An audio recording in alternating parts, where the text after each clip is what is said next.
May mga ebidensya raw si Pangulong Duterte laban kay Senadora Leila de Lima at yung driver na kalaguyo umano ng Senadora ay baka raw gawing testigo. Nakatutok live si Joseph Morong. Joseph. Mike, may ebidensya nga raw itong si Pangulong Rodrigo Duterte laban kay Senadora Leila de Lima at posibleng ang magamit ay yung kanyang umanong driver-lover bilang testigo.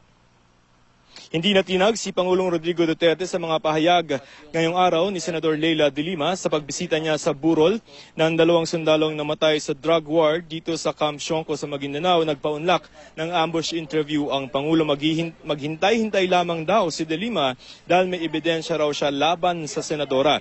Dinadahan-dahan lamang daw muna niya si de Lima at kumanta pa nga ang Pangulo ng Killing Me Softly.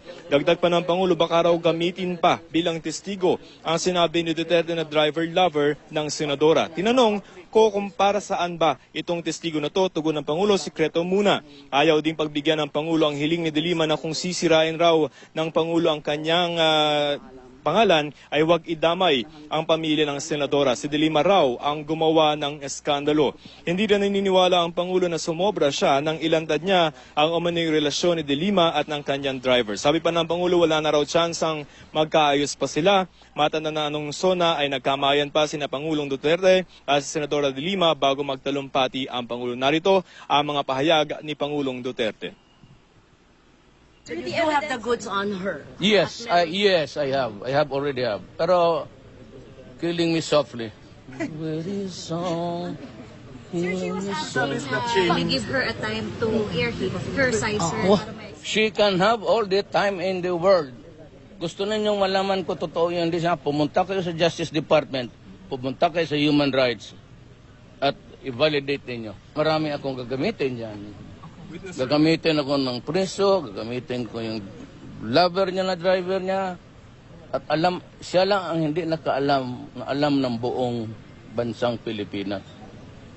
Tell her. So witness po against, witness for what? Secret. Basta. So yung sabi, spare the family daw po. Marong family, what is she created the scandal.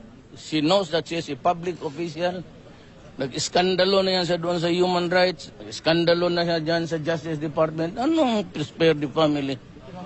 Pagka nasa public office ka, de Lima, your life is an open book.